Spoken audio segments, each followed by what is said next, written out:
In the early months of 2023, life was not going as planned.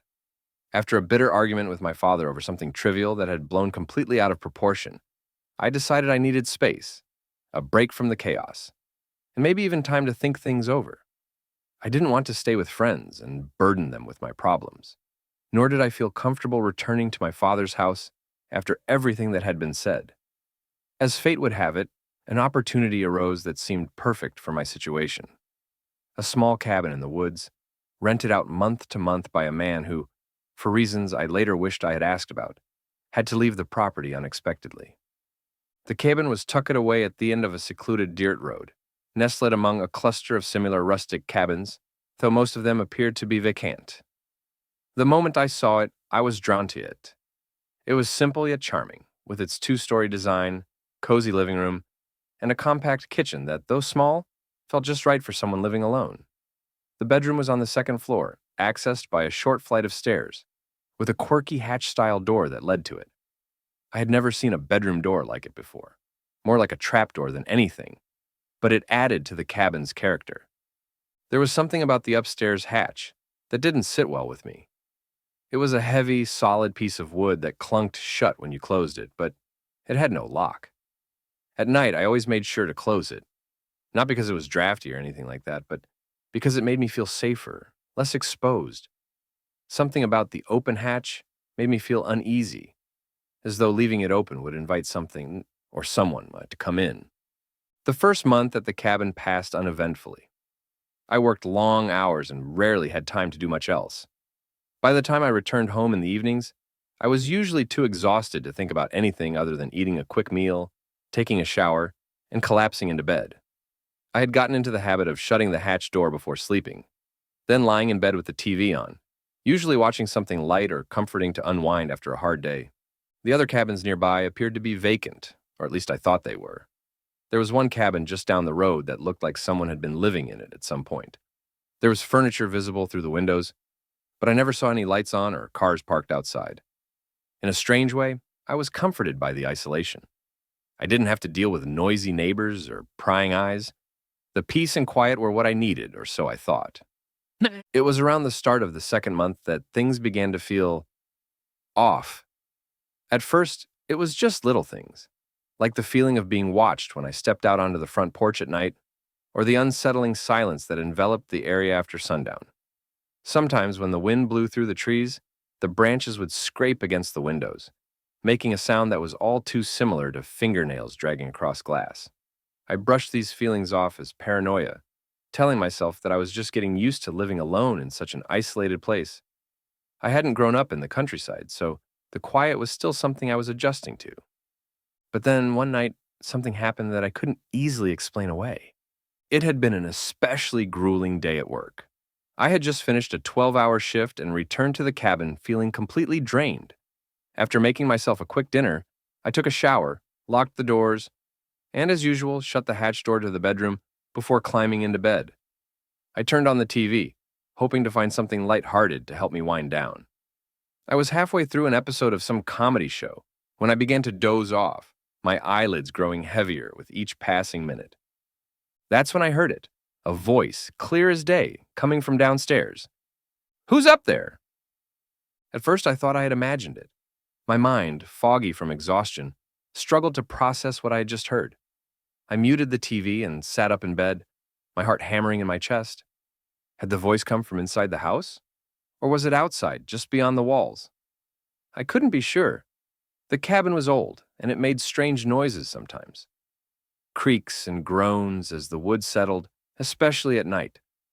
But this was different. It was unmistakably a voice, and it sounded as though it had come from right below me. "Who's there?" I called out, my voice shaky. Silence. I strained to listen, every nerve in my body on high alert. Nothing. I glanced toward the circular window above the bed, but it was pitch black outside.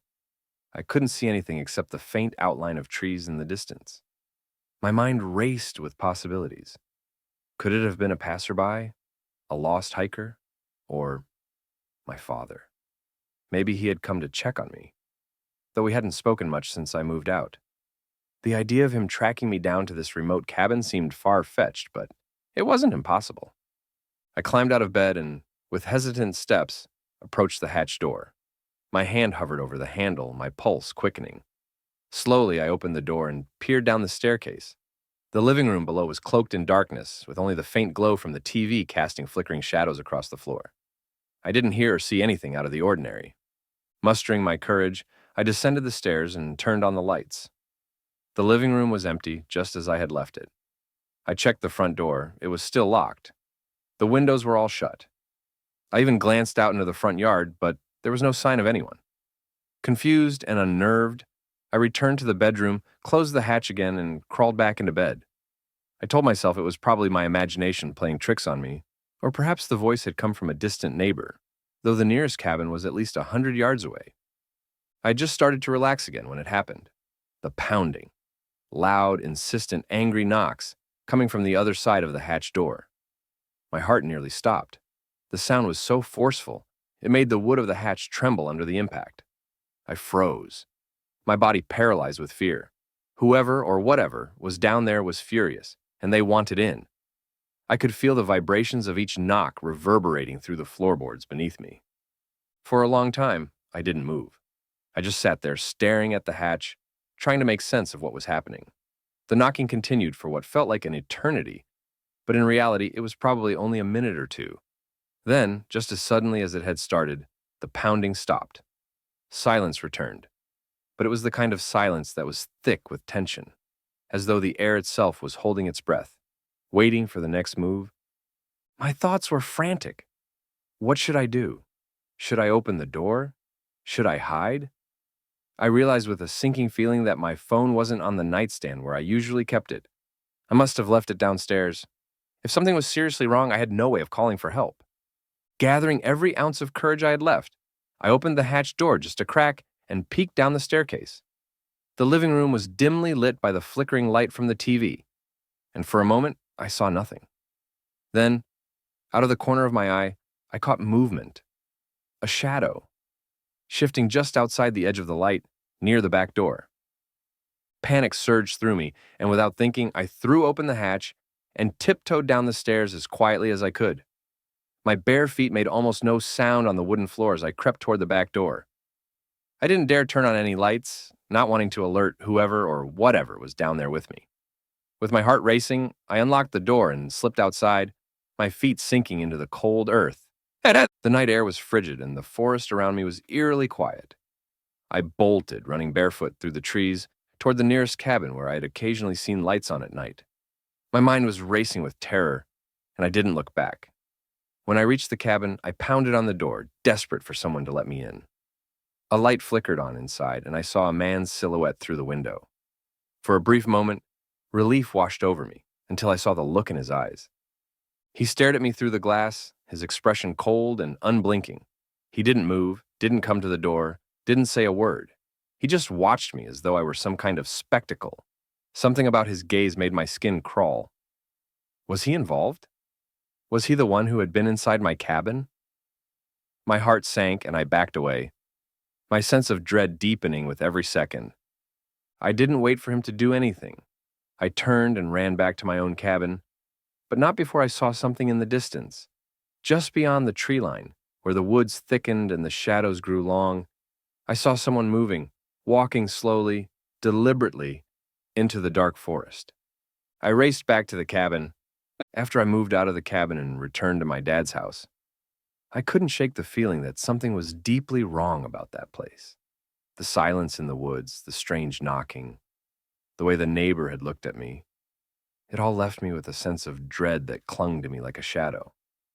I tried to put the experience behind me, but it kept replaying in my mind, each memory bringing back the same suffocating fear I'd felt that night.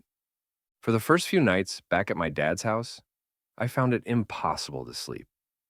Every time I closed my eyes, I saw the dim light from the TV flickering on the walls of the cabin, the dark figure moving through the trees, the cold stare of the neighbor who had refused to help me. I tossed and turned, my mind racing with questions I couldn't answer. Why had the landlord left so suddenly? What had he known about the cabin that he hadn't told me? And why had he seemed so unconcerned, when I told him what happened.